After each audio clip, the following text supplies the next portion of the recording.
ಕಳೆದಂತಹ 30 ವರ್ಷಗಳಲ್ಲಿ ನಡೆದಂತಹ ಕೊಲೆಗಳು ಇದರಲ್ಲಿ ಯಾರ ಪಾತ್ರ ಇದೆ? ಕೊಲೆ ಮಾಡಿದರೆ ನೀವೇ ಇವತ್ತು ಆಂಟಿ ನಕ್ಸಲ್ ವಿಂಗ್ ಏನು ಆಂಟಿ ಕಮ್ಯುನಲ್ ಟಾಸ್ಕ್ ಫೋರ್ಸ್ ಅಂತ ಹೇಳಿದಿರಿ. ಅದು ಆಂಟಿ ನಕ್ಸಲ್ ವಿಂಗ್ ತರ ಕೆಲಸ ಮಾಡುತ್ತಂತ ಹೇಳ್ತೀರಿ. ಆದ್ರೆ ಆಂಟಿ ನಕ್ಸಲ್ ಫೋರ್ಸ್ ಬೆಳ್ತಂಗಡಿ ಮತ್ತು ಕಾರ್ಕಳದ ಕಾಡುಗಳಲ್ಲಿ ಆ ನಕ್ಸಲೈಟ್ ಅನ್ನ ಹುಡುಕೊಂತ ಕೂಮಿಂಗ್ ಮಾಡ್ತಾ ಹೋಗ್ತಾ ಇತ್ತು. ಆಂಟಿ ಕಮ್ಯುನಲ್ ವಿಂಗಿಗೆ ಆ ರೀತಿ ಅಧಿಕಾರ ಇದೆಯಾ?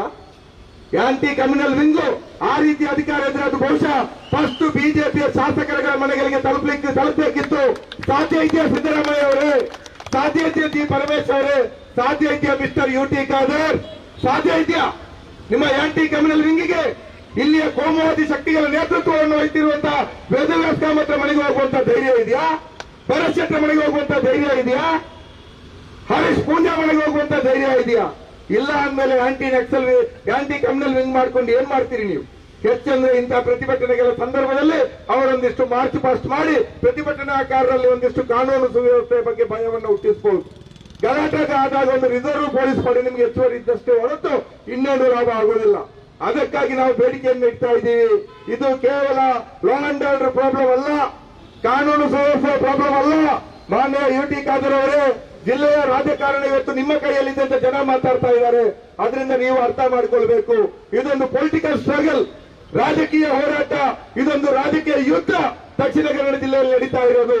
ಇದು ಮುಸ್ಲಿಮರು ಮತ್ತು ಹಿಂದೂಗಳ ಮಧ್ಯೆ ಸಂಘರ್ಷ ಅಲ್ಲ, ಇದು ಸೆಕ್ಯುಲರ್ ಶಕ್ತಿಗಳು ಮತ್ತು ಫ್ಯಾಸಿಸ್ಟ್ ಕಮವಾದಿಗಳ ಮಧ್ಯೆ ನಡೀತಾ ಇರುವಂತಹ ಸಂಘರ್ಷ ಅನ್ನೋದನ್ನು ನೀವು ಅರ್ಥ ಮಾಡಿಕೊಳ್ಬೇಕು.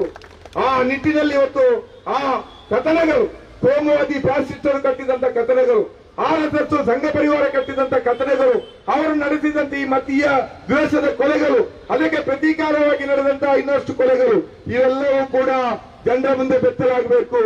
ಯಾರಿದ್ದಾರೆ ಇದರ ಹಿಂದೆ? ನಾವು ಮಲ್ಲೂರಿನಲ್ಲಿ ಬಂಜರಪದ ರಾಜೇಶ್ ಅನ್ನುವಂತನ ಒಂದು ಕೊಲೆ ಆಗಿತ್ತು. ಅದೇ ಪೂರ್ವದಲ್ಲಿ ಇಕ್ಬಾಲ್ ಕೆಳಗೆಲೆಪೇಟೆ ಅನ್ನುವಂತನ ಕೊಲೆ ನಡೆದಿತ್ತು.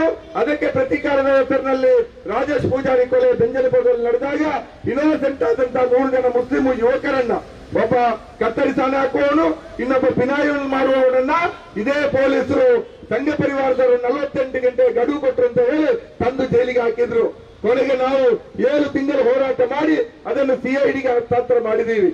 ಅದರಿಂದಾಗಿ 30 ವರ್ಷಗಳಲ್ಲಿ ಇಂಥ ಕೊಲೆಗಳಲ್ಲಿ ಸಾಲು ಸಾಲಾಗಿ ಪೊಲೀಸರ ಮುಂದೆ ಕೊಲೆ ಮಾಡಿದಂತಹ ಸಂಘಟನೆಗಳ ಮುಖಂಡರೇ ತಂದು ನಿಲ್ಲಿಸಿದವರನ್ನ ಬಂಧಿಸಿ ಜೈಲಿಗಟ್ಟಿದಂತಹ ಪ್ರಕರಣಗಳು ನಮ್ಮ ಜಿಲ್ಲೆಯಲ್ಲಿ ಬೇಕಾದಷ್ಟು ನಡೆದಿದೆ. ಅದರಿಂದಾಗಿ ಇದೆಲ್ಲವೂ ಕೂಡ ಜನರ ಮುಂದೆ ಅನಾವರಣ ಆಗಬೇಕು. ಜನರಿಗೆ ಸತ್ಯ ಅನ್ನುವಂತ ಗೊತ್ತಾಗಬೇಕು. ಕೋಮುವಾದಿ ರಾಜಕಾರಣದ ಹುನ್ನಾರಗಳು, ಅದರ ಕರಾಳತೆಗಳು, ಬಿಳಿ ಅಂಗಿ ತೊಟ್ಟಿರುವಂತಹ ನಾಯಕರ ಅಂಗಿಯ ಒಳಗಡೆ ಇರುವಂತಹ ಕೆಂಪು ಮತ್ತು ಕಪ್ಪು ರಕ್ತ ಮತ್ತು ಅವರ